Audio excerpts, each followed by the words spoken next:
Assalamualaikum warahmatullahi wabarakatuh. Perkenalkan, nama saya Rista Ernur. Di sini saya sedikit menjelaskan tentang teori perkembangan. Sebelum kita masuk ke teori perkembangan, di sini teori perkembangan itu ada beberapa poin. Yang pertama, pengertian teori perkembangan, dan poin kedua itu teori-teori perkembangan. Kita masuk yang ke poin pertama, yaitu pengertian teori perkembangan. Teori perkembangan adalah teori yang memfokuskan pada perubahan-perubahan dan perkembangan struktur jasmani atau biologis, perilaku dan fungsi mental manusia dalam berbagai tahap kehidupannya, mulai dari konsepsi hingga menjelang kematiannya. Poin kedua yaitu teori-teori perkembangan. Yang pertama, teori psikoanalitis. Bagi para teori psikoanalitis, perkembangan pada dasarnya tidak disadari, yaitu di luar kesadaran dan sangat diwarnai oleh emosi. Para teoritis psikoanalitis yakin bahwa perilaku semata-mata adalah suatu karakteristik permukaan, dan untuk benar-benar memahami perkembangan kita harus menganalisis makna simbolis perilaku. Ada kerja berpikir yang paling dalam.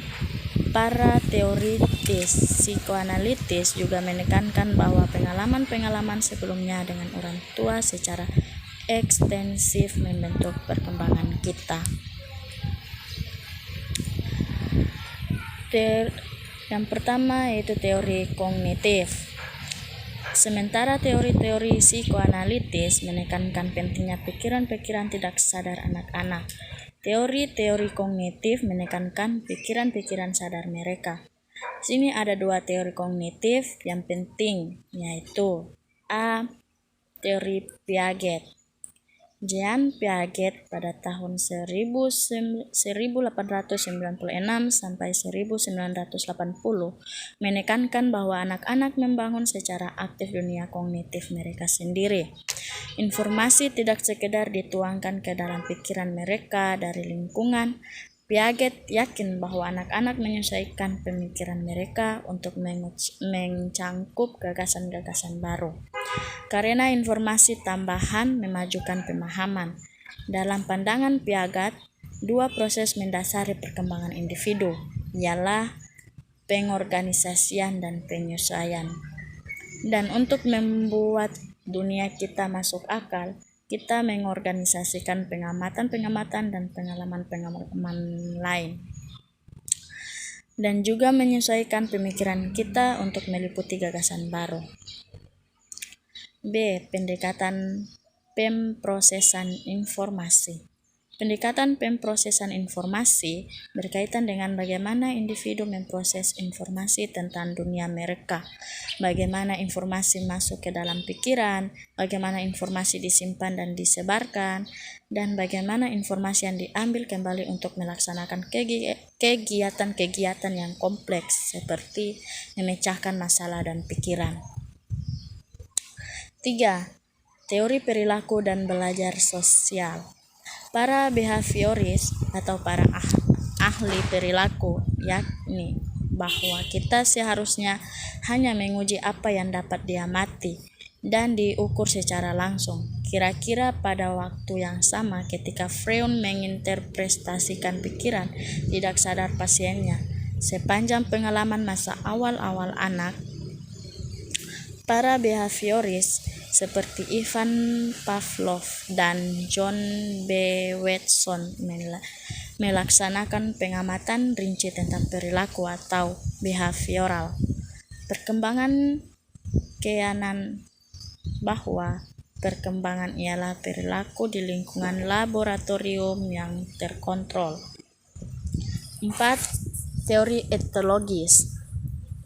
Kepekaan terhadap jenis pengalaman yang berbeda berubah sepanjang siklus kehidupan.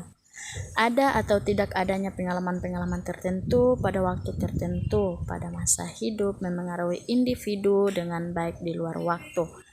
Pengalaman-pengalaman itu pertama kali terjadi. Pakar etologi yakin bahwa kebanyakan pakar psikologi meremehkan pentingnya kerangka waktu khususnya pada awal perkembangan dan peran yang kuat yang dimainkan evolusi dan landasan biologis dalam perkembangan. Menurut Charles Ward pada tahun 1992 dan Hinde pada tahun 1992. Yang kelima yaitu teori ekologis. Berbeda dengan teori etologi, Ure Benvenbrenner pada tahun 1997 mengajukan suatu pandangan lingkungan yang kuat tentang perkembangan yang sedang menerima perhatian yang meningkat. Teori ekologi ialah pandangan sosiokultural Benvenbrenner tentang perkembangan yang terdiri dari 5 sistem lingkungan, mulai dari masuk interaksi langsung dengan agen-agen sosial atau social agents yang berkembang baik hingga masukan kebudayaan yang berbasis luar. Baik, itu saja yang saya sampaikan pada materi teori perkembangan. Kurang lebihnya saya mohon maaf. Wabillahi taufik walhidayah. Wassalamualaikum warahmatullahi wabarakatuh.